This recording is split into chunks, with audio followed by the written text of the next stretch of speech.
Amém. Graças a Deus. Aleluia. Então, estamos aqui na cidade de Viamão, na Casa da Maria, para aqui termos mais uma reunião e ministramos aqui a palavra do Senhor e ter um companheirismo com o Senhor em torno da sua palavra. Amém? Então, o tema que eu quero tratar aqui hoje com os irmãos se chama Sinceramente Enganados. Que é um termo que o irmão Brana usou algumas vezes em seus sermões. E ao longo dessa semana fiz uma garimpagem, fiz uma investigação das ocorrências, situações em que ele mencionava isso e as explicações de que exatamente se trata isso. E como que são essas pessoas, ou quem são essas pessoas que são sinceras, ele disse, mas ao mesmo tempo são enganadas. O termo que ele usava em inglês é sincerely wrong, quer dizer, sinceramente errados, sinceramente enganados. Então há aqueles filhos que são sinceros na sua religião, na sua devoção a Deus, na sua adoração, tentam fazer o seu melhor para Ele, para Deus, mas mesmo dando o seu melhor, eles ainda estão errados da forma como eles estão fazendo. Porque há um caminho, há um meio, e ao invés de seguir o caminho de Deus, segue o seu próprio meio, segue o seu próprio caminho. Então é esse tema que eu quero tratar hoje. Amém? Peço desculpa aí para os irmãos com o meu tom de voz. Ao longo da semana peguei um resfriado violento, fiquei bastante rouco, e quase pensei que ia ter que cancelar nossa reunião de hoje aqui.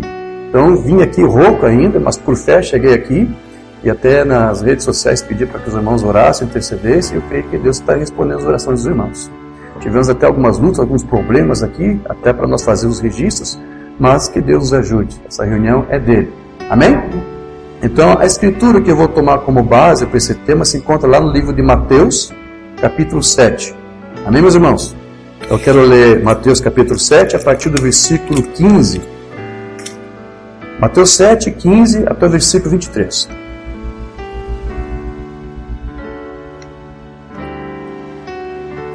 Graças a Deus. Diz assim a palavra do Senhor: Acautelai-vos, porém, dos falsos profetas, que vêm até vós vestidos como ovelhas, mas interiormente são lobos devoradores. Por seus frutos os conhecereis. Porventura, colhe-se uvas dos espinheiros? Ou figos dos abrolhos? Assim, toda árvore boa produz bons frutos, e toda árvore má produz frutos maus. Não pode a árvore boa dar maus frutos, nem a árvore má dar frutos bons. Toda a árvore que não dá bom fruto, corta-se e lança-se no fogo. Portanto, pelos seus frutos os conhecereis. Nem todo que me diz Senhor, Senhor, entrará no reino dos céus, mas aquele que faz a vontade de meu Pai que está nos céus. Muitos me dirão naquele dia: Senhor, Senhor, não profetizamos nós em teu nome? E em teu nome não expulsamos demônios? E em teu nome não fizemos muitas maravilhas? E então lhes direi abertamente: nunca vos conheci. Apartai-vos de mim, vós que praticais a iniquidade. Amém? Amém. Se coloque de pé, vamos falar com o Senhor uma palavra de oração. Querido Deus e amado Pai, te damos graça por essa oportunidade que o Senhor nos dá, para aqui, Senhor, tratar de Ti, da Tua palavra e dos Teus mistérios. Fala conosco neste lugar, Senhor, ao qual nós apresentamos aqui nossas vidas, nossas necessidades, que Tu venha esclarecer para nós essa escritura que lemos e trazer para os dias de hoje, a fim de entender o que está sucedendo. Porque sabemos que a Tua palavra é sempre nova e atual. Compreendendo, Senhor, isto, compreendemos o que se passa em nossos dias. Então, Senhor, ajuda-nos, porque Teu Filho disse para nós nos acautelarmos. Então, Senhor, nos mostra o tipo de cautela que temos que ter para discernir os dias que estamos vivendo. Fala conosco, Senhor. Levamos cativo agora os nossos pensamentos à Tua obediência. Essa reunião é Tua, Senhor. Toma ela em Tuas mãos. Nos ajude, Senhor. Com sinceridade estamos aqui para ouvir de Ti a Tua palavra. Então, ansiosos de que Tu venha falar conosco, nós estamos pedindo essas coisas e crendo que Tu nos responde, desejar Te agradecemos no maravilhoso nome do Senhor Jesus Cristo. Amém? Digam graças a Deus. Pode sentar. Então, meus queridos, veja que nesse sermão da montanha aqui do Senhor Jesus, ele mencionou este problema aqui dos falsos profetas. E aqui Jesus ele está nos dando uma dica de como identificar esses falsos profetas, né? Ele diz que basta apenas você considerar os seus frutos, que são o quê? Esses frutos são o quê? São tanto as obras que eles praticam, como também os seus ensinos, a palavra que eles ministram. Então veja, o que Jesus aqui estava querendo nos dizer com isso é de que você não vai conhecer essas pessoas, esses falsos profetas, apenas por sua aparência. Não há como você identificar isso. As pessoas não julgam uma árvore pelas suas folhas, pela sua casca, pelas suas flores, mas pelos seus frutos, certo? Os frutos que a árvore produz. Então, as flores, elas podem ser bonitas, brilhantes, podem ter um odor agradável, podem ser perfumadas, as flores. A árvore pode ter um esplendor, né, de folhas verdes, amém? A árvore pode ser, como se diz, espessa, assim, verde, muito viva. Mas veja, isso tudo aqui é apenas meramente um ordenamento, apenas ornamental, melhor. Então, assim como na árvore, a mesma coisa acontece com seus ministros, ok? O fruto é a principal identificação da natureza e valor de um homem, de um ministro, o qual tem a ver, como eu disse, tanto com o tipo de ensino que ele mostra, que vai refletir o quê? Vai refletir a vida, a unção e o Espírito que está por trás dele. Certo? Então Jesus mesmo aqui, ele disse que alguns ministros, eles possuem uma aparência de ovelhas, sim, uma aparência boa, bonita, mas interiormente ele disse que são como lobos. E isso aqui é devido tanto às obras deles, como também ao seu ensino. Então você não identifica eles pela sua aparência. A aparência é como se fosse de uma ovelha, ele diz. Mas no interior, há um outro espírito ali. Agora veja, eu quero chamar a atenção para um detalhe que eu quero que você fixe bem no que eu vou te dizer agora. Porque há uma coisa aqui que tem que ser mencionada. Esses ministros aqui, esses falsos profetas que Jesus disse, eles não estão, na verdade, fingindo para você que são ovelhas. Porque eles pensam que realmente são. Essas pessoas não vão fingir para você. Elas se convenceram realmente que são ministros de Deus, que são realmente ovelhas. Elas pensam que são. E eles também pensam, obviamente, que o seu ensino, o seu ministério está correto. Mas o que essas pessoas estão fazendo? Elas estão sinceramente enganadas. Então, elas não estão tentando te enganar. Elas mesmas estão enganadas, mas elas são sinceras desse engano. Elas não estão tentando forçosamente te enganar. Elas se convencem de que elas são ovelhas, certo? Por causa dos sinais, por causa da sua boa aparência, porque elas têm uma boa religião, uma forma de piedade. Que é o que a palavra diz que aconteceria nesses últimos dias, sim? Então, nas minhas ministrações, praticamente, eu estou quase sempre fazendo menção desses grandes erros doutrinários que nós temos aí acompanhado em toda parte, que é ensinado nos tabernáculos da mensagem. Se você prestar atenção nas minhas ministrações, eu estou quase sempre fazendo menção disso. Agora, por quê? Por que eu faço questão de sempre chamar atenção para isso? Porque você está vendo aqui que Jesus chamou atenção para essa questão. E porque Jesus sabia que esse não era um problema apenas para aqueles dias lá, em que ele estava em carne humana, mas ele sabia que esse é um tipo de problema que também os santos dos últimos dias se defrontariam da mesma forma. Então, da mesma maneira como tinham lá os falsos profetas, ele sabia que nos últimos dias, e nós cremos que estamos vivendo esses últimos dias, esses falsos profetas, com aparência de ovelhas, com uma bonita aparência, mas interiormente são lobos devoradores, nós também hoje também nos defrontaríamos com essas pessoas. Então essas pessoas, elas fazem uma religião, elas apresentam uma vida de devoção, de adoração a Deus, só que com base na sua doutrina, que é uma doutrina errada, que não é uma doutrina correta, isso faz com que eles pensam que estão certos. A sua doutrina, o seu ensino está errado, mas eles pensam que estão corretos. Então isso faz com que eles se tornem o quê? Sinceramente enganados. Ok? Deixa eu ler algo aqui que uma banda disse na sua mensagem, Apocalipse capítulo 4, parte 3, que ele pregou em 61. Agora, meu precioso irmão, eu sei que isso também é uma fita. Agora, não fique bravo. Deixe-me dizer isso com amor piedoso, pois chegou a hora em que eu não posso mais segurar essas coisas muito perto da vinda, vê? O trinitarismo é do diabo. A doutrina da Trindade, 3 pessoas do mesmo Deus. Ele diz, isso é do diabo. E eu digo que isto é o assim diz o Senhor. Né? E eu digo a mesma coisa para vocês. A doutrina unicista, que faz de Jesus o próprio Deus, também é uma doutrina do diabo.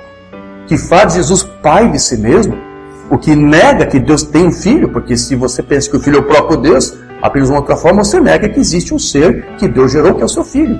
Desde antes da fundação do mundo, é o que a Escritura diz. Então, tanto a doutrina trinitária como a unicista também não é de Deus.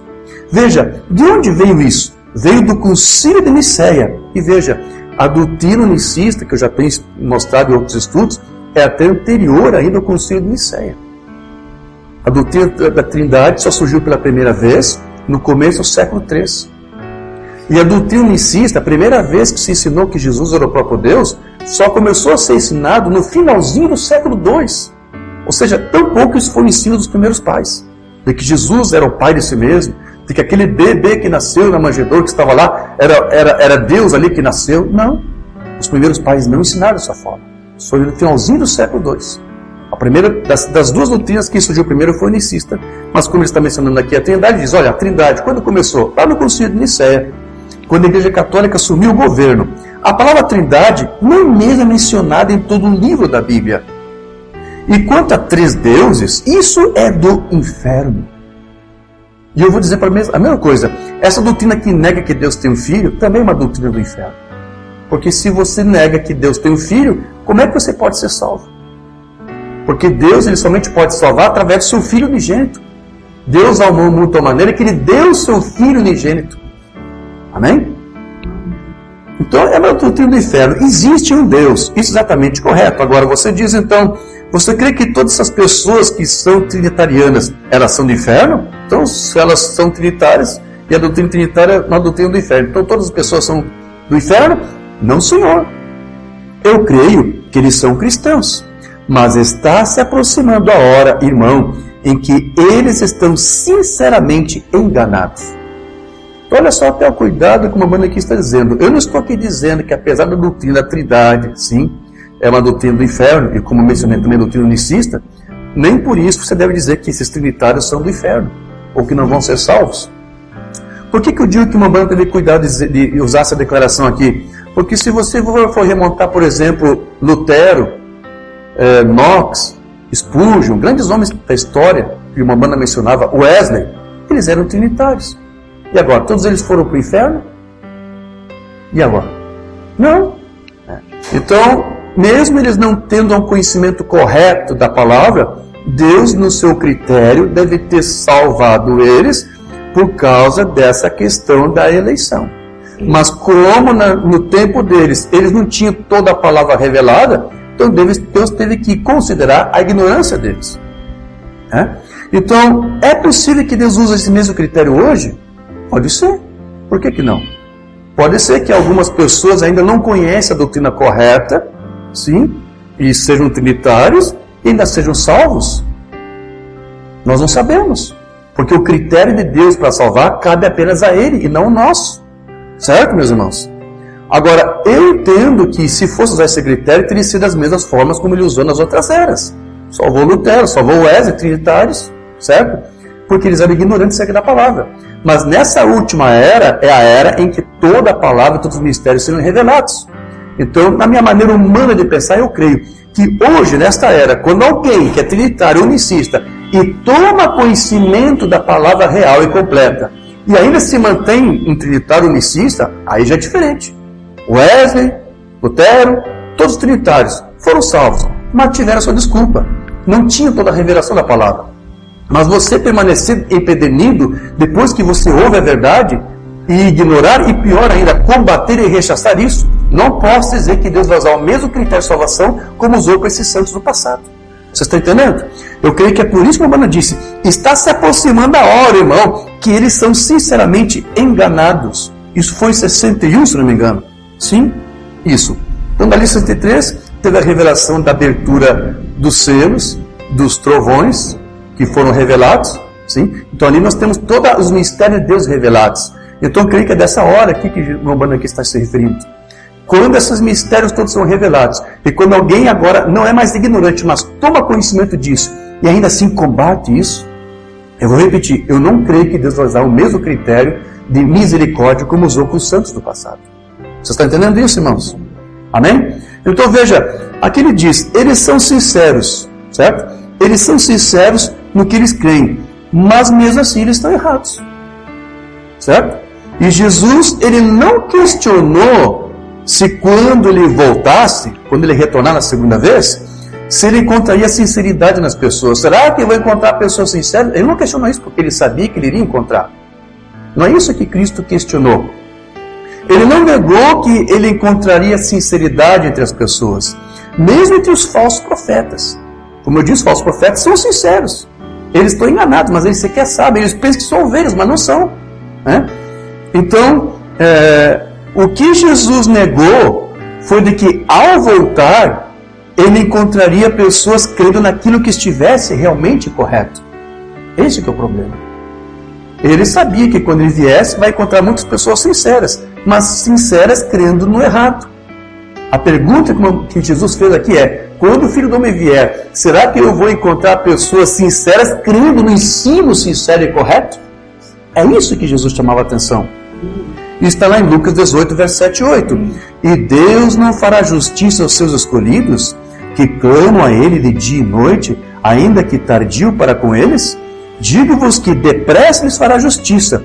Quando, porém, vier o Filho do Homem, porventura achará fé na terra?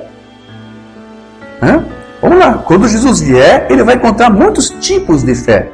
Muitos tipos. Mas quando ele vier, só há uma fé que ele quer enxergar. Só uma fé, porque a palavra diz só existe uma só fé, um só Senhor, uma só fé e um só batismo. Não é isso, irmã Maria? Então, é essa única fé que ele quer ver. Quando ele vier, ele vai encontrar todo tipo de fé. Mas a pergunta que ele faz aqui é, será que ele vai encontrar a fé na terra? Ou seja, a sinceridade de muitos poderia até ser genuína, correta, exceto a fé deles. Então, qual é exatamente o tipo de fé que Cristo deseja ver quando ele voltar aqui? Qual é a fé que ele quer ver? Nenhuma outra a não ser a sua própria fé. Amém? Porque é somente a fé de Cristo, meus irmãos, que nos salva. Não é a tua fé humana, a tua fé pessoal, numa doutrina A, B ou C, não. É a doutrina correta com a fé correta de Cristo. Bem? Deixa eu ler aqui como é que o Urbana explicou isso para nós. Mensagem A Porta para o Coração, de 59. E há somente uma fé, que é a fé de Deus. E o único que pode trazer a fé de Deus é Jesus Cristo, o seu Filho. Né? Então a doutrina insiste que nega que Deus tem um filho. Como é que você vai ter a fé se você tem que ter um filho para te revelar a fé que é de Deus? Que entre em seu coração. Se você simplesmente abrisse a porta e deixasse Jesus entrar, dar a você a fé que Ele tem para lhe dar, você que aceitou a fé que algum credo lhe deu, você bloqueou as portas sobre a fé de Cristo. Quando você aceita a fé de Cristo, então você pode reconhecê-lo. Você nunca vai conhecer Cristo mediante a fé trinitária, ou mediante a fé dualista, ou mediante a fé unicista. Você somente vai conhecer a Cristo através da fé que é de Cristo, que não é uma doutrina de homens. Então veja, Cristo ele trouxe para a sua igreja, meus irmãos, o mesmo tipo de fé que ele tinha e que era a sua fé.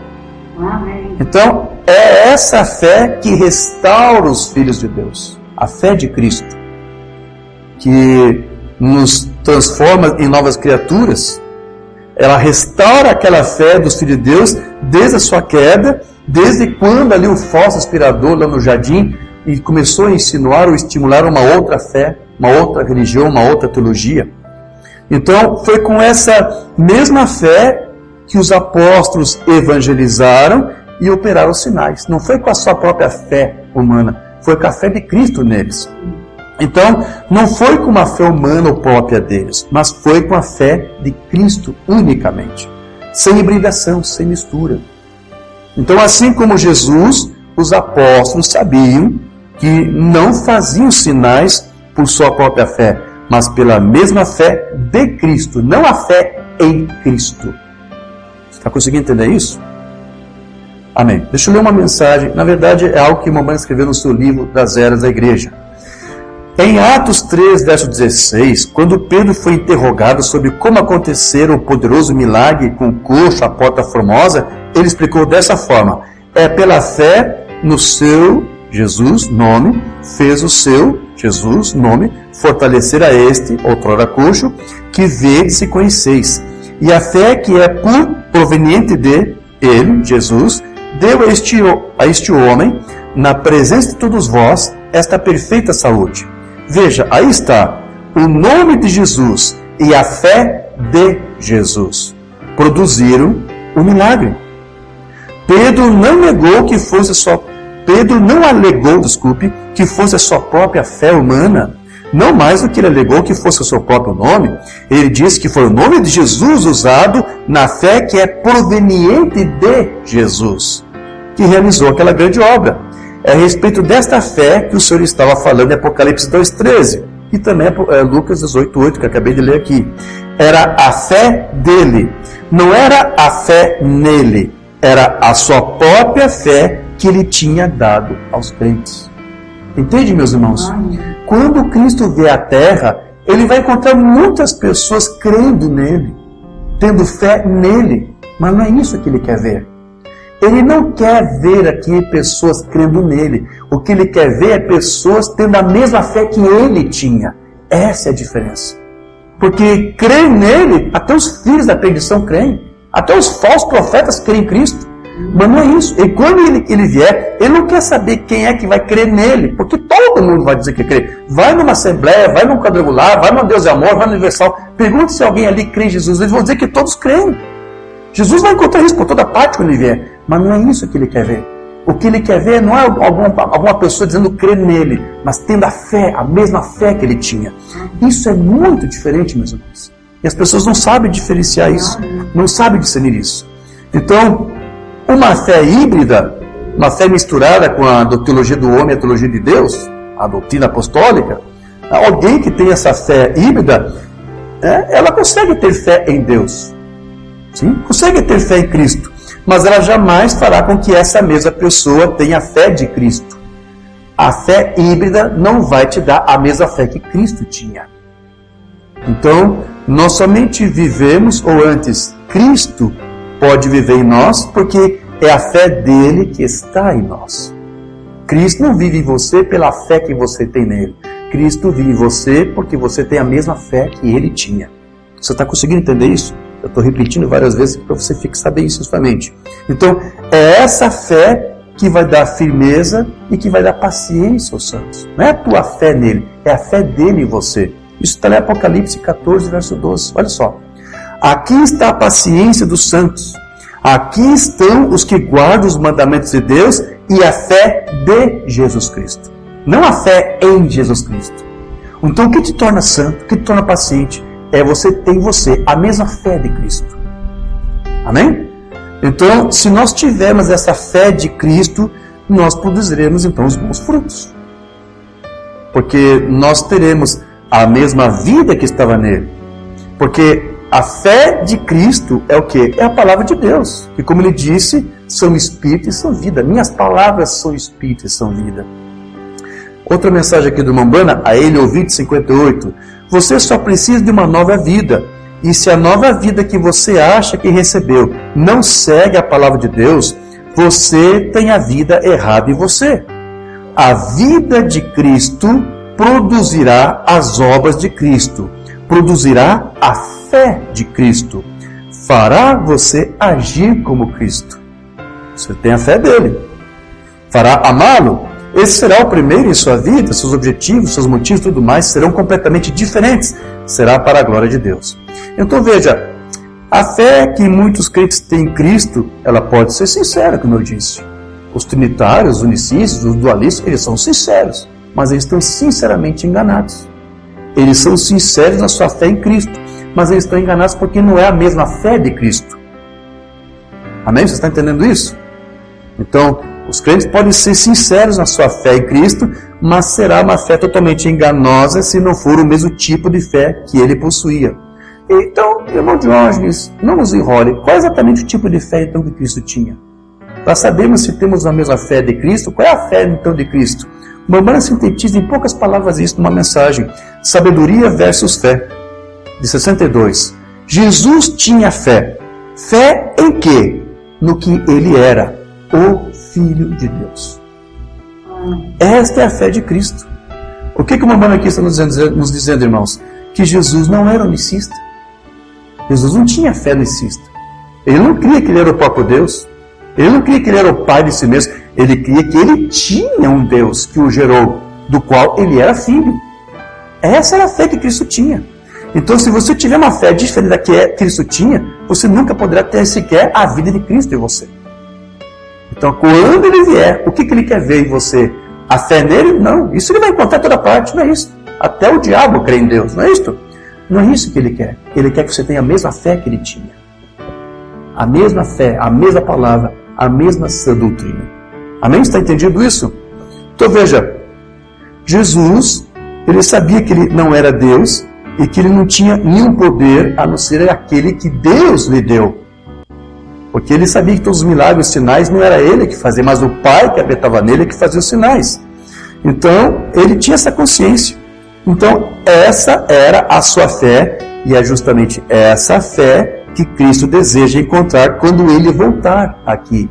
E nenhuma outra fé, nenhuma outra doutrina, nenhuma outra palavra. Porque tudo mais, meus irmãos, é enganoso. Qualquer outra fé que não seja a fé de Cristo é enganoso. Por mais sincero que alguém possa ser nessa sua religião, nessa sua fé, nessa sua teologia, será enganosa. Ele pode fazer tudo bem, me esforçar o máximo para fazer o bem, mas ele estará o quê? Sinceramente enganado. Vamos para uma mensagem aqui de Urbana, o anjo de Deus, de 51. Pensamos em nosso mestre quando ele disse: quando eu voltar, encontrarei a fé?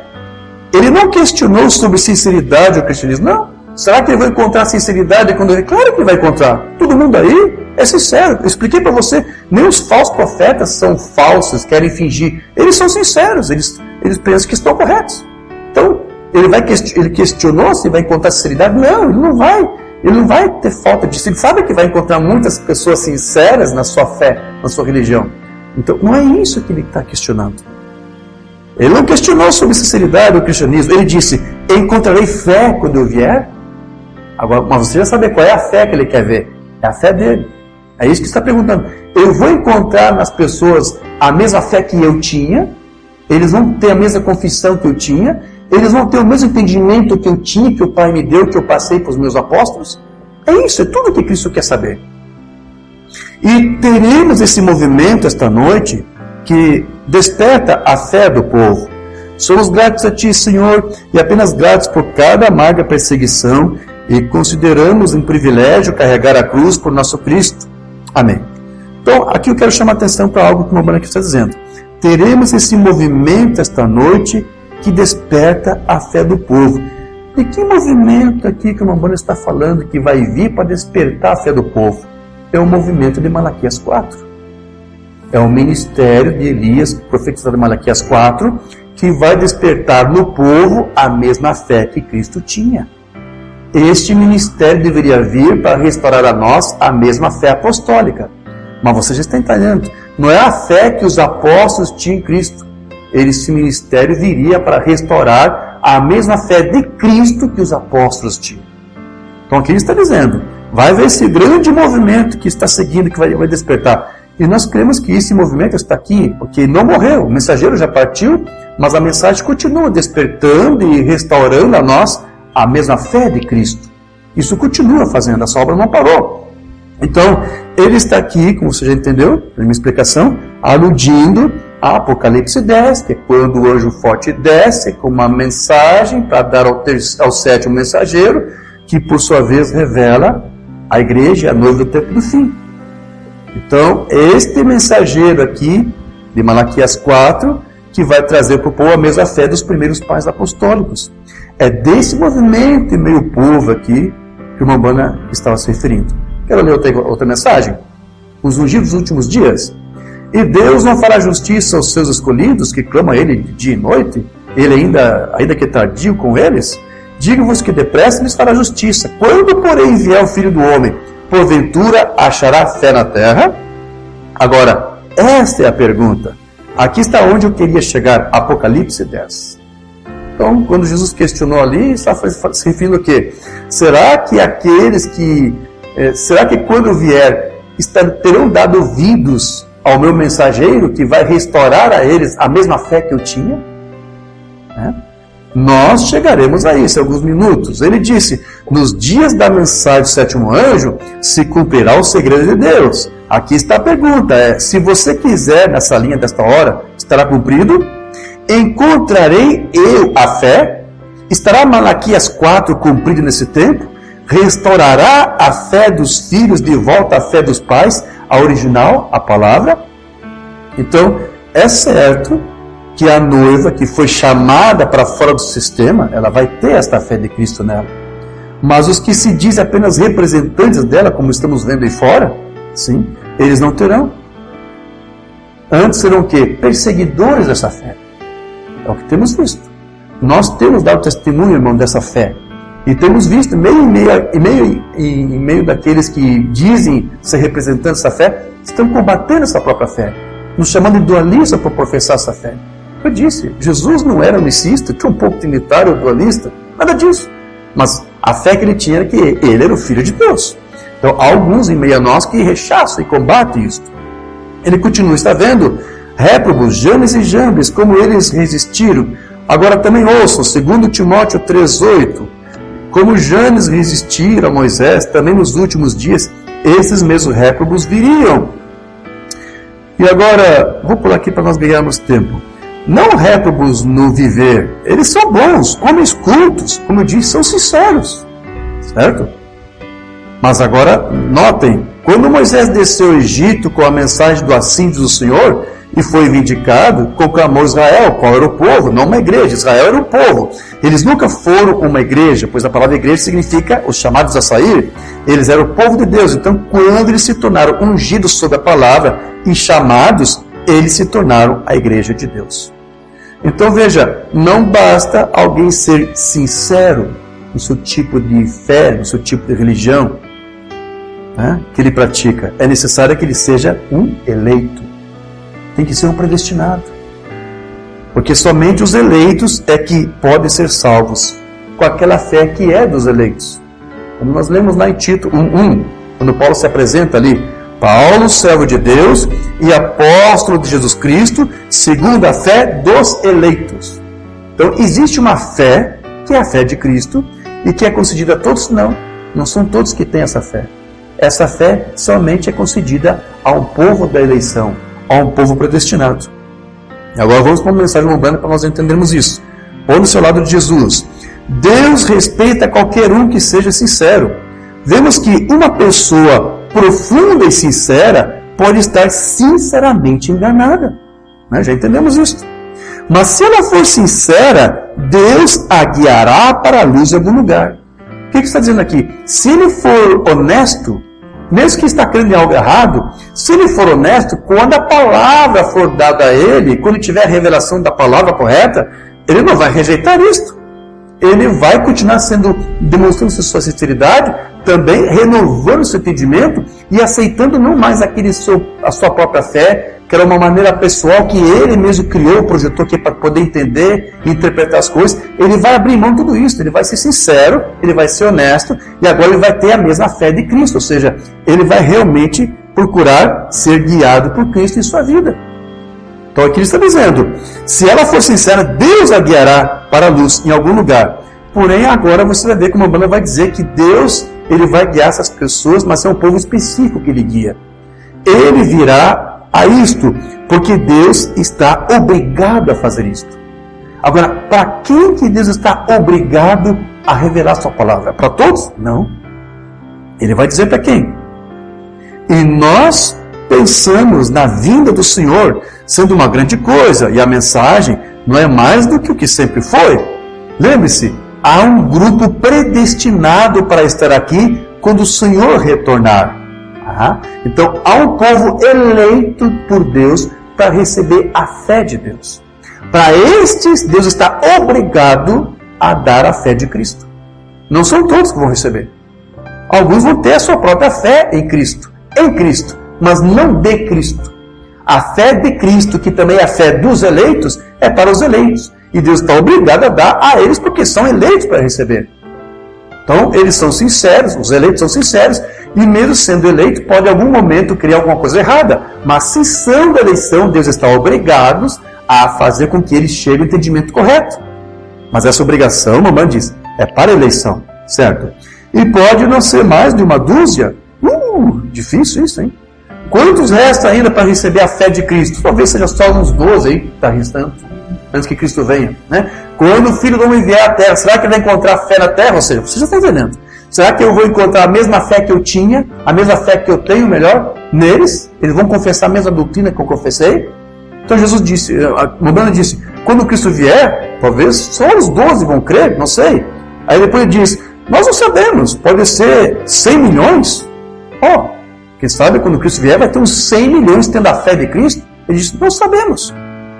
Pode ser 10 mil, mas o fato é que o predestinado ouvirá a mensagem e crerá nela, se for a mensagem enviada por Deus, o qual queremos que seja.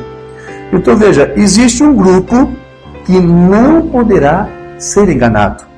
Pode ser confundido por algum tempo, mas não pode ficar confundido para sempre. Ou enganado para sempre, ou estar sinceramente enganado.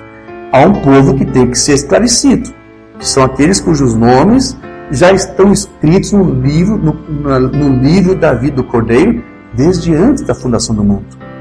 Mas veja que há também um grupo que já está destinado a ser enganado pelo diabo. E esses nunca serão esclarecidos. Para esses, Deus não está obrigado a dar a eles a fé de Cristo. Não. Para um grupo está predestinado a receber essa fé. A outros não. Vamos ver um sermão onde o irmão Bando explica isso? Porque nós somos uma denominação. Pois bem, agora vamos apenas ler este... Vem aqui e ver se isso está correto. Está vendo? E o anjo me disse, porque creio que é o versículo 8, e a besta a qual viste foi... Certo, isso mesmo. A besta a qual viste e já é, e há de subir do abismo. Agora, nós estamos voltando àquilo, porém eu quero pegar este outro, pois estamos chegando a isto. E irá a perdição e os que habitam na terra, cujos nomes não estão escritos no livro da vida desde a fundação do mundo, se admirarão.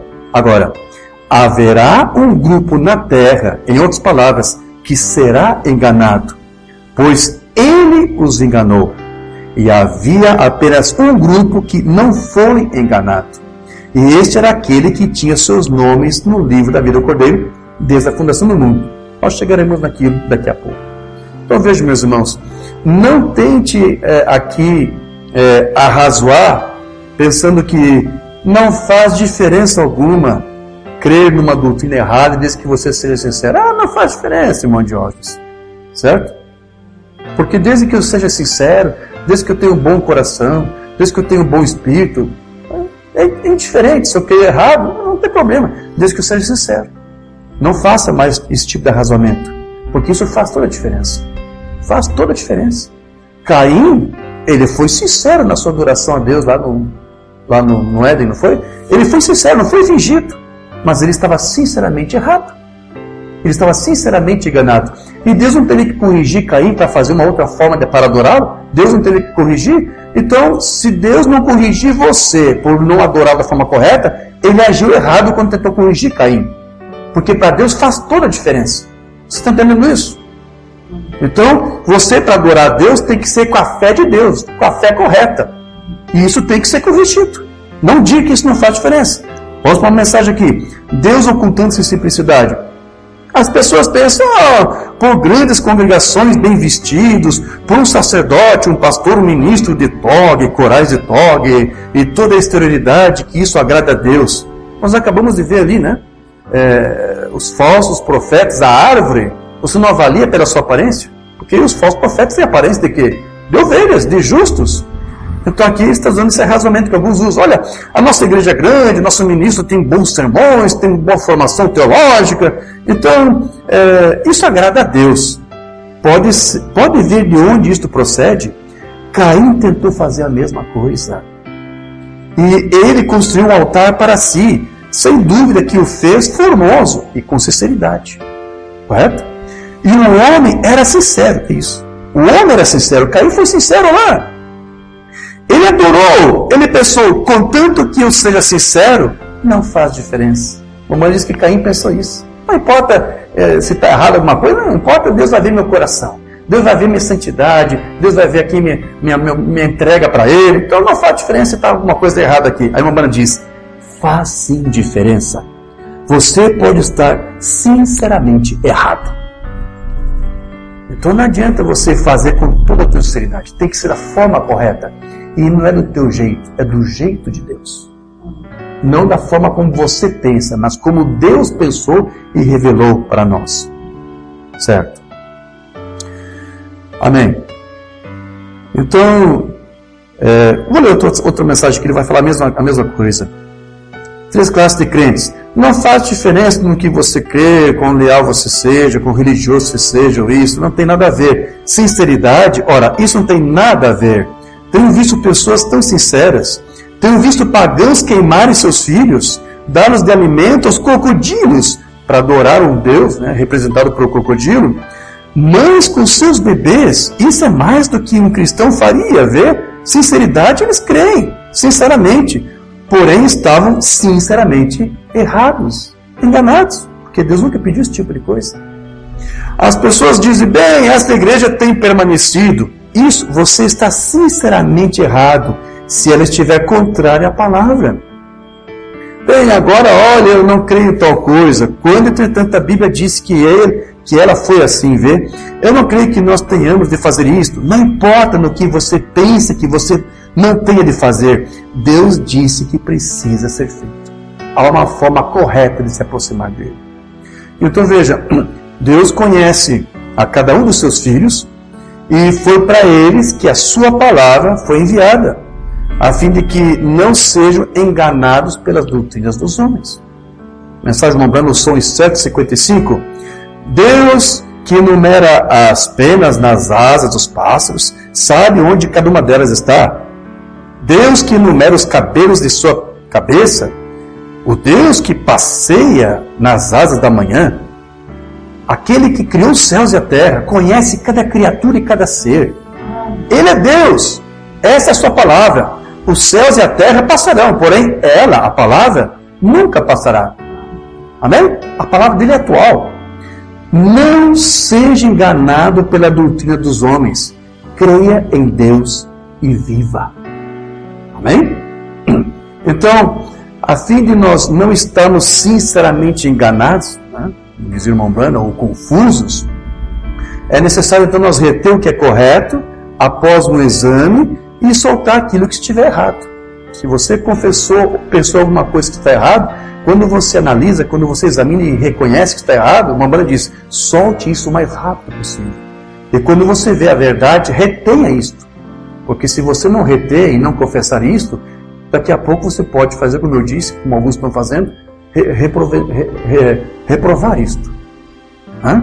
Uma mensagem lembrando aqui, provando sua palavra. Sabe, há uma escritura na Bíblia, 1 Tessalonicenses 5:21, onde está escrito, examinai tudo, retende o bem. Quando qualquer coisa é examinada, isso será provado ser correto ou errado. E quando houver qualquer coisa em questão, isso deve ser examinado. Qualquer coisa que você tenha uma dúvida, isso é correto? Trindade é correto? Unicismo? Investigue. Examine. Amém? É isso que está dizendo. Examine isto. Agora, até encontrar qual que é o correto. E então, ao encontrar o que é correto, ela disse, retende. Depois que você soube o que é verdade, guarde isso, segure isso. Em outras palavras, agarre, não solte, retenha. Em outras palavras, retenha firme para que não escape. E qualquer coisa que for provada não está correta, então solte isso o mais rápido que puder. Afaste-se disso. Nunca retenha o que estiver errado. Porque é possível que cristãos firmes, pessoas boas, retenham o que é errado, achando ser correto. Mas então, essas coisas deveriam ser provadas se são corretas ou erradas. E é o dever de todos nós. É um dever de todos nós. Sim, examinar o que é correto. Amém, meus irmãos? Ok. Estou ganhando tempo aqui já para avançar em um outro tópico que eu quero apresentar para vocês. Porque essa questão aqui que o Umbanda apresenta para nós, dessas pessoas que eram sinceramente erradas, sinceramente enganadas.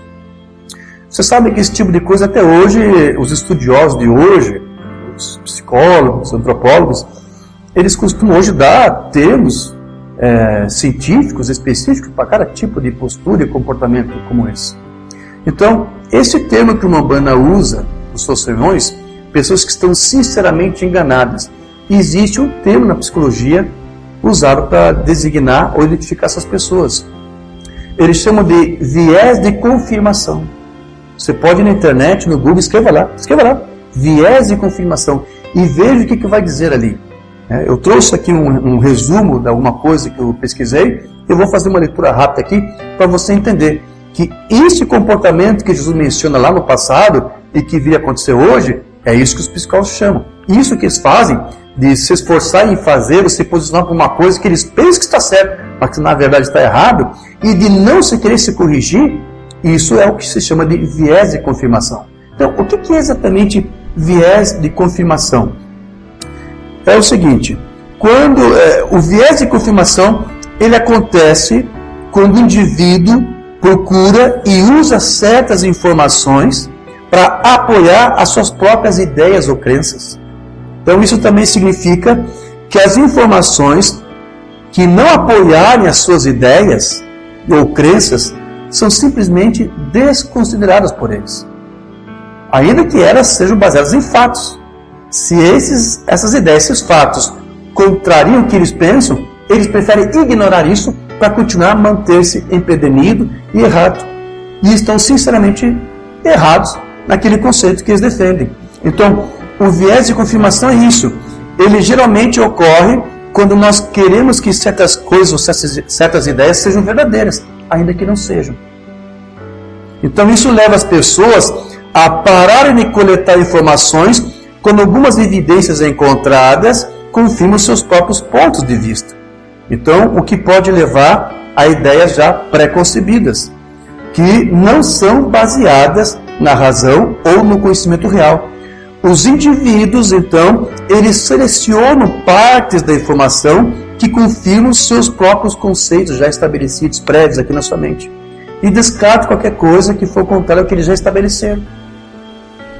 Você está entendendo o que é viés de confirmação? Eu estou lendo aqui o que eu encontrei na internet, é assim que eles explicam. O viés de confirmação, eles dizem, tem uma longa história.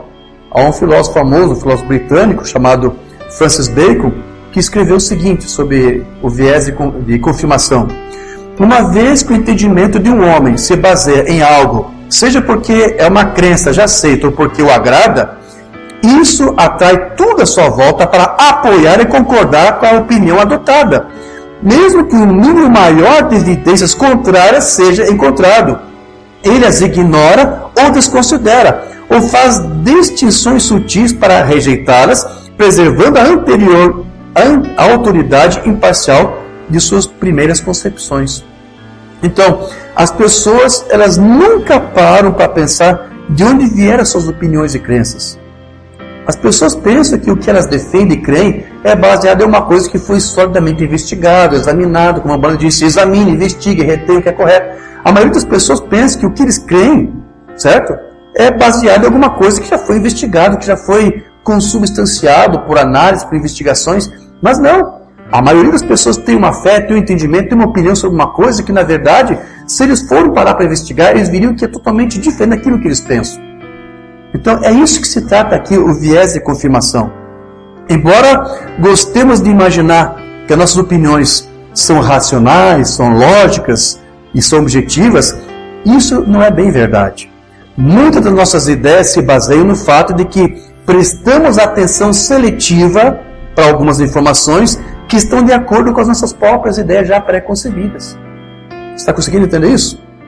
Então, o que nós fazemos? Nós ignoramos inconscientemente, sem você mesmo perceber, aquilo que não se afina com o nosso modo de pensar.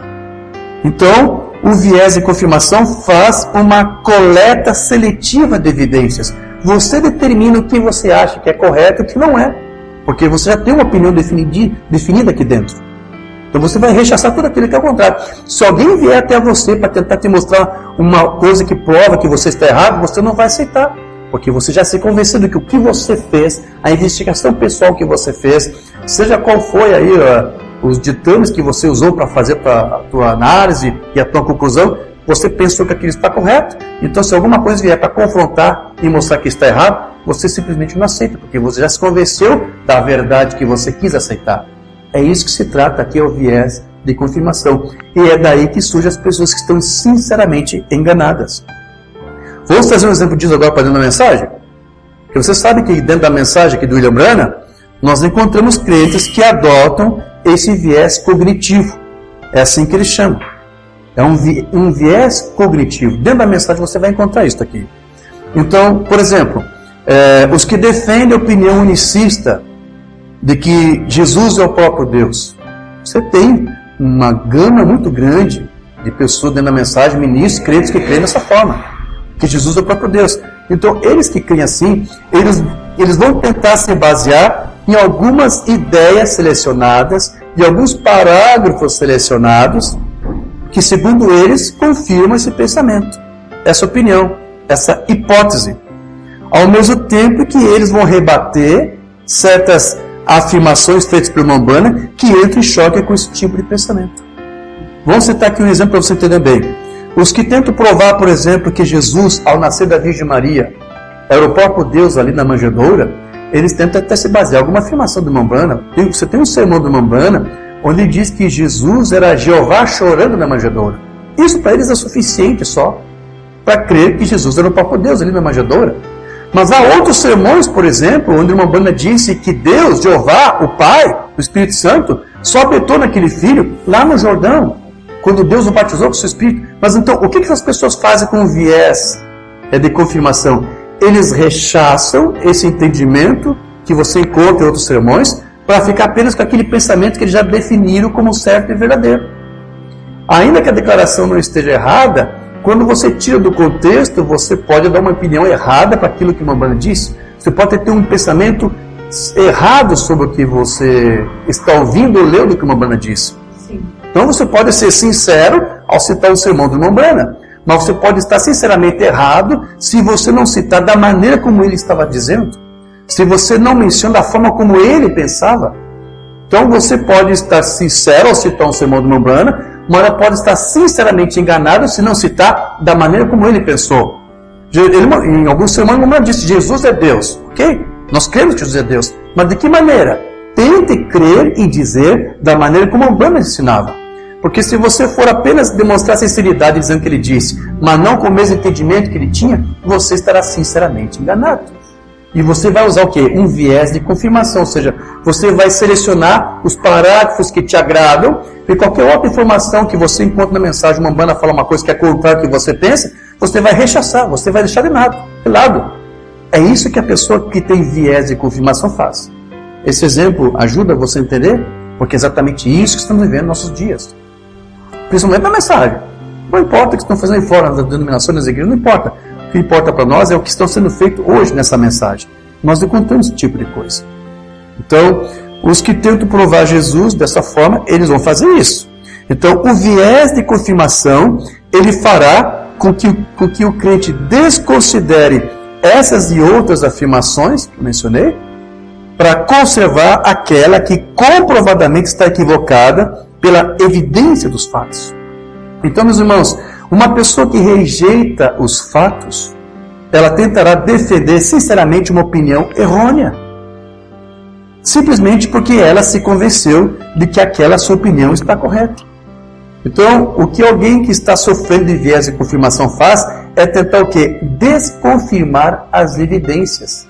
Rejeitar as evidências. Não foi exatamente isso que uma banda disse. Não, você não está entendendo o que uma banda falou. Eles vão tentar invalidar aquilo ali, porque isso entra em choque com aquilo que eles já imaginaram do que uma banda ensinou. Então, o que alguém faz é isso. Então, por não saber interpretar as informações de maneira imparcial, os unicistas, eles cometem sérios erros de julgamento. E a menos que alguém seja predestinado para aceitar a mensagem como ela é o que eu falei, a fé de Cristo pertence a quem? Aos eleitos. Então, a menos que ele seja predestinado, não há nada que se possa fazer a respeito de uma pessoa assim. Por mais que a abelha tenta convencer a mosca que a flor é muito melhor que o lixo, a mosca não vai entender esse mensagem e vai continuar no lixo. Porque ele já tem seu viés de confirmação, já tem sua opinião definitiva. Então, é o fundo clamando o fundo, certo? Se alguém nasceu para ser trinitário, vai morrer trinitário. Se alguém nasceu para ser dualista ou unicista, vai morrer dessa forma. Mas se alguém nasceu para crer e ter a fé de Cristo, ainda que no início tropeçou, Mamano disse, Deus está obrigado a esses dar a fé dos eleitos, que é a mesma fé de Cristo. Certo? Então, se alguém quer crer em unicismo ou trindade, é porque sua natureza já clama por alguma coisa assim. E estará sinceramente enganado com tudo isto. Mas o eleito, o que vai fazer? Ele vai buscar a mensagem. Ele não vai substituir essa mensagem por nenhum prato de lentilhas. Amém, irmãos? Então, um crente nessa condição aqui, sinceramente enganado, com esse viés de confirmação, ele é incapaz de admitir os seus próprios erros, de que seu ensino, de que seu entendimento, que a sua doutrina está errada. Ele é incapaz. Porque não há nada em sua consciência que sequer lhe condene. Ele não é condenado em sua consciência, ele pensa sinceramente que ele está certo, mas ele está sinceramente enganado. O que demonstra que ele não tem experimentado ainda o que? O novo nascimento. Mamãe disse isso.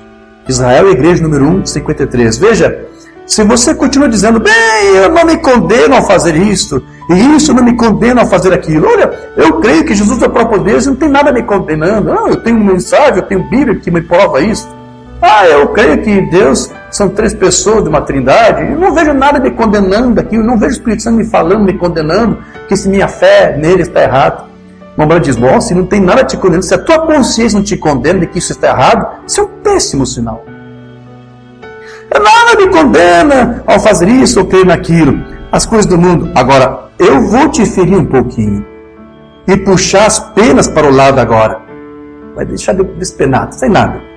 Mas esta é uma evidência segura de que você nunca esteve em Cristo.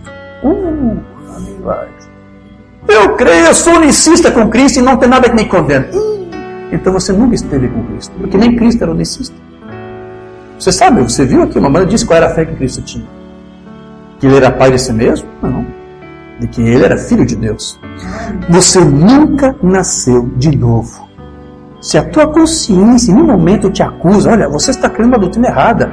Você não está tendo a fé de Cristo, você está tendo a fé em Cristo apenas. E é a tua própria fé humana. Não. Se a tua consciência não te acusa, se você dorme sossegado de noite na cama, se não tem nada te afligindo, então você não nasceu de novo. Você nunca teve um encontro com Cristo ainda. Não é isso, meus irmãos? Todos nós aqui que temos a fé de Cristo, quando nós tínhamos aquela outra fé humana, seja trinitária ou unicista, nós vamos ficar um pouco confusos, inquietos conosco mesmo. Nós nos perguntamos, será que é só isso mesmo? Mas é que esse sermão aqui do irmão Banda, você não ficava em conflito com aquelas declarações que ele fazia? Mas você já tinha uma opinião que o ministro te deu, você aceitava porque você queria que o ministro era sincero. Agora você está entendendo, sinceramente enganado. Ele mesmo está sendo sincero com você, mas ele mesmo está enganado. É ovelha por fora, mas dentro nunca teve encontro com Cristo. A vida do Cristo nunca esteve lá. E o que ele vai dizer para eles? Não vos conheço. Senhor, eu ensinei, eu profetizei, eu doutrinei, eu ensinei, eu falei, eu fiz sinais. Nunca vos conheci. Vocês nunca tiveram um novo nascimento. Certo? Então veja, é o que está escrito lá em Mateus 7. Jesus ali, ele faz menção dos ministros que possuem um viés de confirmação. Estou até trazendo um pouco esses termos de psicologia para você ver como a escritura é atual. Certo? Vamos lá de novo. Muitos me dirão naquele dia, Senhor, não profetizamos nós em teu nome? Em teu nome não expulsamos demônios, em teu nome não fizemos muitas maravilhas? E então lhes direi abertamente, nunca vos conheci. Apartai-vos de mim, vós que praticais a iniquidade. Veja, todas essas pessoas possuem o quê? Viés de confirmação. Porque se utilizaram de algumas poucas coisas para, com base nelas, crer que eram salvas. E ministros, não é isso? Genuínos. Todos estão sinceramente enganados. Isso aqui que Jesus está mencionando é esse viés de confirmação. E olha só o critério que eles usaram para reivindicar a salvação. Fizemos isso, fizemos aquilo. Por favor, a salvação não é baseada em alguma coisa que eu e você podemos fazer, por mais melhor, por melhor que seja. Não é nada. A nossa salvação depende do que você pode apresentar para Deus. Nossa salvação só vem daquilo que Cristo já fez por nós, no nosso lugar. Então esse pessoal aqui com viés de confirmação está reivindicando o que eles fizeram. Senhor, eu fiz isso, eu fiz aquilo, agora então eu devo ser salvo. Não, você não é salvo por alguma coisa que você faz. Você é salvo por aquilo que Cristo já fez. Então, Jesus aqui, ele declara, sem rodeios, que alguém pode estar perdido, apesar de chamar Jesus de seu Salvador. Mas essa pessoa está sinceramente enganada. Então, nem todos que alegam crer em Jesus como seu Senhor e Salvador são salvos. Ainda que façam essa alegação no próprio dia do juízo, lá quando aquele dia chegar. Então esse é um pensamento precioso, visto que haver tanta gente pregando que a salvação consiste unicamente em invocar Jesus. Invoque o nome do Senhor e você será salvo. Mas você tem que ter a fé de Cristo. Você já está entendendo. Jesus ele está nos divertindo de que ser salvo envolve algo mais do que simplesmente você fazer uma confissão. Você tem que fazer algo mais do que isso. Outra mensagem aqui do Mombrana, um verdadeiro sinal que você deixa passar por alto. Você está vendo onde nós nos encontramos hoje? Nós temos que voltar ao Pentecostes original. Nós temos que voltar às coisas de Deus. Nós temos que voltar. Irmão e irmã, não seja enganado em sua experiência. É isso que as pessoas que têm viés de confirmação fazem. Eles se baseiam na sua experiência, no seu entendimento pessoal, privado, e são confundidos com isso. Não se baseie na tua experiência, porque essa tua experiência, ela pode te enganar. Esses homens, eles tiveram essas experiências, viram os sinais, expulsaram demônios, eles foram expulsos, e por causa dessa experiência acharam que eram salvos. Aqui a mamãe diz, não baseie a tua vida, né, tua fé com Cristo, a tua caminhada com Cristo, em alguma experiência que você teve. Porque veja, uma mamãe dizia que o diabo, ele pode imitar qualquer sinal que Deus faz. Por causa disso, é muito fácil qualquer pessoa ser enganada por causa de sinais, por causa de sensações, por causa de experiências que tiveram. Mensagem de Mombrana presumindo, de 62. Aqui está, se queremos dons espirituais na igreja, se queremos o poder de Deus e o verdadeiro poder de Deus. Agora, eu lhe digo, irmão e irmã, é tão fácil alguém ser enganado sobre isso, por sensações e coisas. O diabo pode imitar quase que qualquer sensação que Deus tenha. Quase. Algumas coisas o diabo não pode. Lembra lá os sinais que Deus fez? Lá no Egito? E algumas pragas que surgiram, Janes e Jambres conseguiram imitar algumas coisas. Mas quando começou a criação de piolhos a partir do pó, aí os Janes e Jambres chegaram ao seu limite. Tem coisa que o diabo não pode fazer. Mas veja, nossa igreja não está se movendo da maneira como deveria se mover. Sabemos que há algo de errado, vê? E sabemos então que Deus não estará conosco até que tenhamos, seja o que for, endireitado. Deus não vai estar com você até que você tenha a fé de Deus, a fé de Cristo. Tire a tua fé que você tem nele, porque pode ser uma fé distorcida, uma fé equivocada, que vai produzir um viés de confirmação. Porque se em algum momento você crê alguma coisa está errada e a verdade é manifestada, se esse viés de confirmação tiver muito tempo sendo cultivado, você não vai aceitar a verdade quando ela se manifestar à tona para você. Você vai, como eu disse aqui, que toda pessoa que tem viés de confirmação faz, ele vai tirar o crédito de todas as evidências, todos os fatos. Não é assim que a Bíblia se interpreta, isso aí está errado, de outra forma. Mas eles estão equivocados, estão sinceramente enganados. Então, nossa natureza ela é convertida de que maneira? Com a habitação de Cristo em nós, Cristo vivendo em nós, tendo a fé dele em nós. Então, nossas opiniões são o quê? Mudadas. Você realmente é transformado. E não mais somos levados por sensações ou emoções carnais. Você não baseia mais sua vida cristã baseada em uma experiência, mas alguma coisa que é real. A mensagem do Mambanda Israel e a igreja número 1, o pensamento metodista, quando eles gritavam, eles o tinham, mas eles descobriram que estavam errados. Basta você gritar e você tem o Espírito Santo. Aí veio os pentecostais. Eles disseram, fala em línguas. E eles falavam, nós temos o Espírito. Mas eles descobriram que estavam errados também. Muitos deles falavam em línguas e não tinham nada. Amém? Não qualquer demonstração ou emoção carnal, mas algo aconteceu aqui que mudou toda a sua opinião, mudou a tua natureza. Você está convertido. Não é mais você, mas é Cristo que entrou em você e te converteu. Mensagem de desesperos. As pessoas dizem, oh, glória a Deus, eu tenho agora. Aí você está enganado. Sim. Alguém diz, oh, eu simplesmente me sinto tão bem, irmão Brana, eu desci ali e eu orei, oh, calafrios me percorrem. Oh, isso pode ter sido de Deus. Porém, não é disso que eu estou falando. Portanto, aqueles homens, eles vão alegar, como disse Jesus, no tempo do fim, que eles foram salvos por causa dos sinais que eles faziam, mas eles estavam sinceramente enganados, porque eles colocaram os sinais, o quê? À frente da palavra, à frente da fé de Cristo, enganando-se a si mesmo com as suas próprias experiências, como eu disse. Então, foi assim que a falsa noiva foi enganada no decorrer de todas as eras. A Bíblia diz que foi assim e vai ser agora no tempo do fim. A palavra falada no semente original. Deles o teste da palavra. Como se pode saber? Fale a palavra, veja o que eles dizem sobre ela. Se eles não creem na palavra, eles não têm o germe semente neles. Eles são do maligno e te enganam, como a primeira noiva foi enganada. Está se referindo aqui a Eva. Eva foi enganada. Ela foi enganada pela serpente. E ela estava sinceramente enganada, porque ela achou que estava correto. E a segunda Eva foi enganada. Quem foi a segunda Eva que foi enganada? Roma. Quando a igreja de Roma lá se organizou, ela foi enganada pelos dogmas de Roma. E eles são enganadores da terceira noiva. Quem são a terceira noiva aqui? Os crentes da mensagem que são sinceramente enganados. Ok? Esses são os crentes da mensagem que se deixam enganar. Hibridizando a palavra ou tentando. Deus nunca colocou sinais à frente de sua palavra. Aí que está.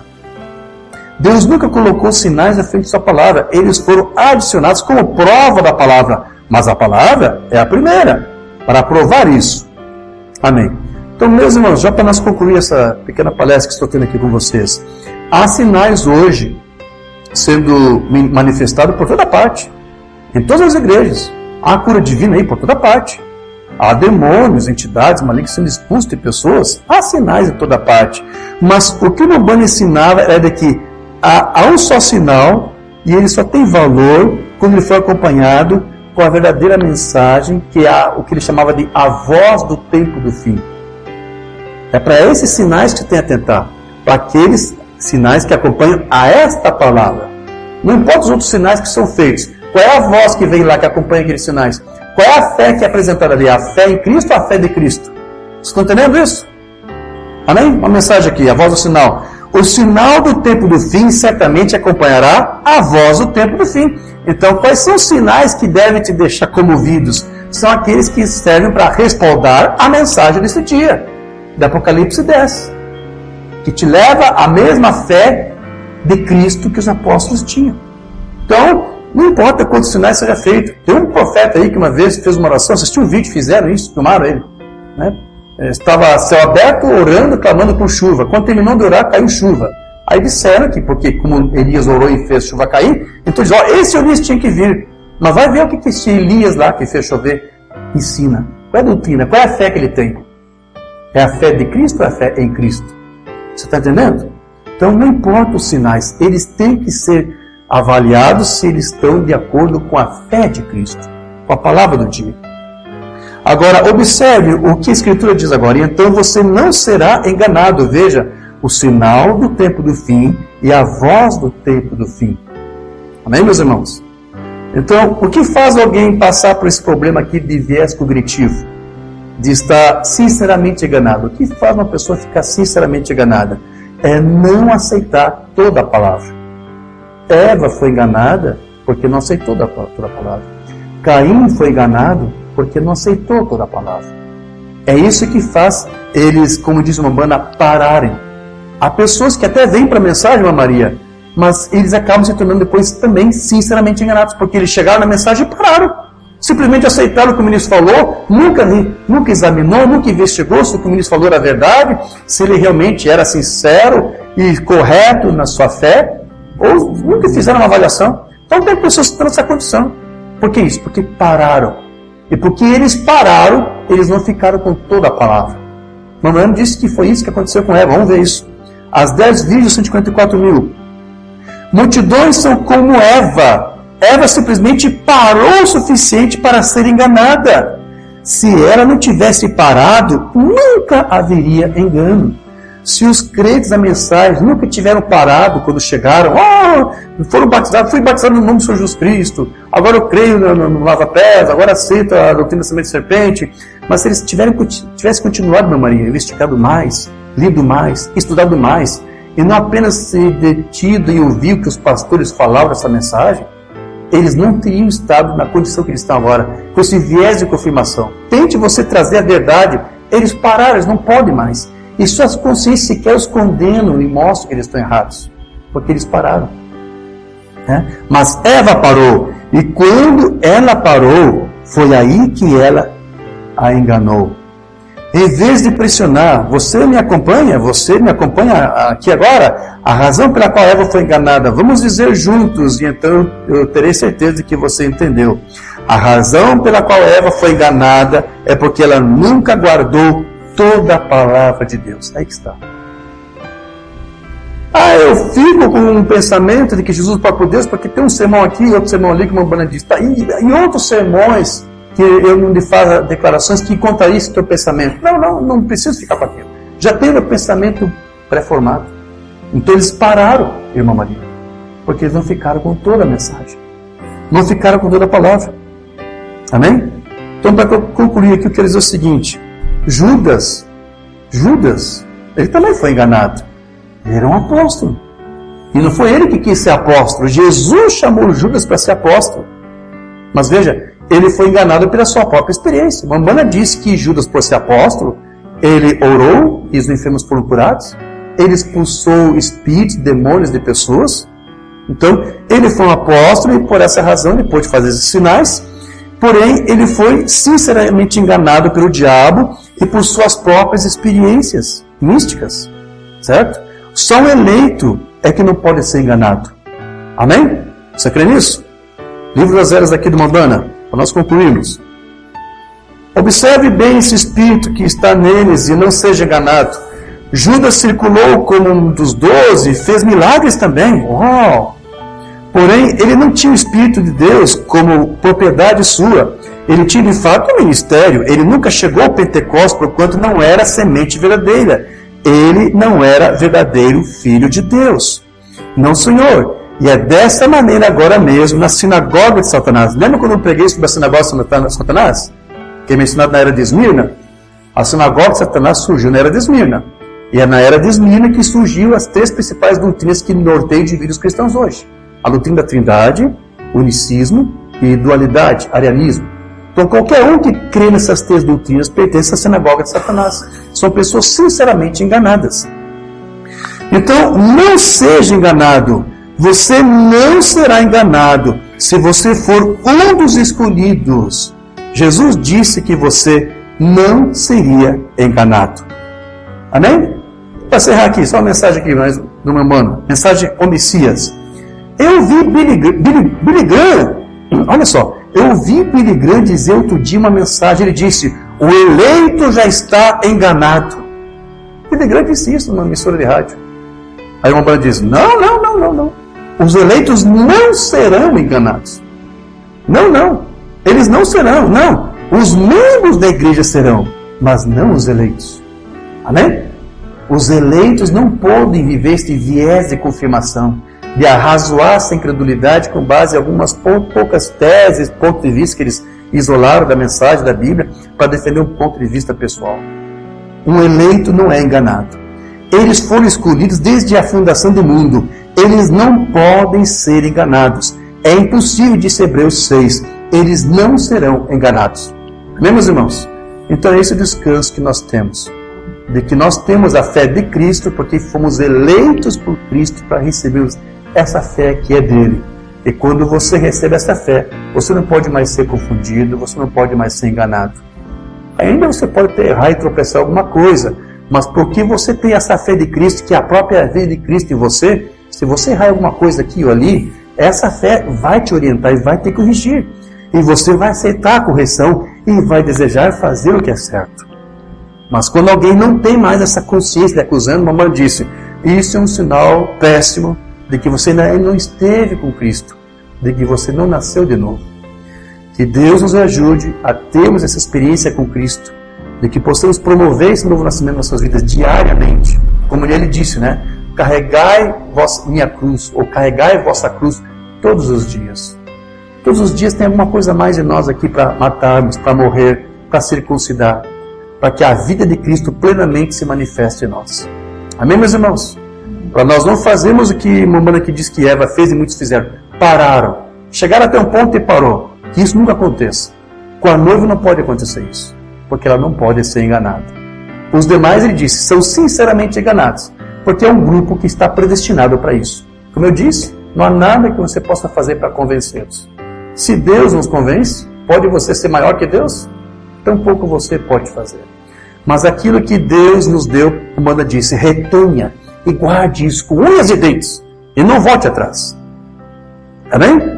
Pode ser um trinitário ser salvo, pode ser um nicê ser salvo, não sabemos, deixe esse critério para Deus. Mas se você tem um entendimento daquilo que é correto, firme-se pelo que é correto, e não arrede o pé disso. Amém, meus irmãos? Digam graças a Deus. Graças a Deus. Amém. Se coloque de pé, vamos falar com o Senhor uma palavra de oração. Precioso Deus, amado Pai, agradecemos por esse breve tempo que tivemos para relembrar todas essas lições que estão na Tua Santa Palavra. Aquilo que o Teu Filho disse que aconteceria nos últimos dias, que muitos diriam que ser seus discípulos, ou que por causa de algum sinal, por causa de profecia, por causa de uma palavra, mas Ele disse que naquele dia Ele vai dizer para eles que nunca os conheceu, porque eles não confessaram a fé dEle, mas a sua própria fé particular que eles tinham nele. Senhor, ajude os filhos teus que aqui estão, os teus filhos que aqui estão, e aqueles outros que para quem essa mensagem pode chegar, para que eles possam ter realmente o entendimento correto da palavra, para que eles possam realmente confessar a tua fé, a fé de Cristo, que é realmente o que vai produzir em nós uma transformação e uma renovação. Ajude, Senhor, os teus filhos, que eles nunca se sintam ofendidos, que eles nunca se sintam melindrados por alguma coisa que o Espírito Santo possa corrigir em suas mentes, seus corações, que talvez não esteja correto. Porque aquele que é teu filho, ele vai aceitar a correção e vai procurar fazer o que é correto. Senhor, enquanto tivermos consciência, que Tu nos ajude e que Tu nunca nos permita, Senhor, termos uma consciência endurecida. Ajuda os teus filhos que aqui estão, a todos os teus filhos, Pai, a quem essa mensagem está chegando até eles, que eles possam ter um entendimento da Tua Palavra e que eles possam ter uma experiência real com essa Palavra. E hoje, mais uma vez, entendemos que não é uma experiência baseada em algum entendimento privado que nós temos dela, mas é da Tua própria revelação acerca da Tua Palavra. Nós cremos que o Senhor está revelando isto àqueles que Tu elegeu e predestinou para receber. Então, Senhor, ajude-nos. Nós que recebemos, ajude-nos a não pararmos, mas prosseguirmos mais e mais, buscando a Ti e sendo cheio do Teu Santo Espírito. Ajude e fortaleça o Teu povo, Senhor, porque são tempos difíceis que estamos vivendo. As pessoas não conseguem mais discernir o falso do verdadeiro, porque o falso tem uma aparência de legítimo, de genuíno, de verdadeiro, porque, como dissemos hoje, eles mesmos estão confusos com relação a isso. Senhor, não deixe o Seu povo se enganar e se confundir com essas coisas. Ajude-nos a entender realmente, Senhor, que a árvore é compreendida e identificada pelo seu fruto. Que venhamos ter os frutos do Teu Santo Espírito nas nossas vidas, para que possamos realmente frutificar para Ti e engrandecer o Teu reino. É o que nós queremos, Senhor. Toma nossas vidas nas Tuas mãos, para exaltar a Tua vida e o Teu reino sobre nós. É o que nós Te pedimos e Te agradecemos, no nome do Senhor Jesus Cristo. Amém? Amém. Digam graças a Deus. Graças a Deus. Aleluia, graças a Deus.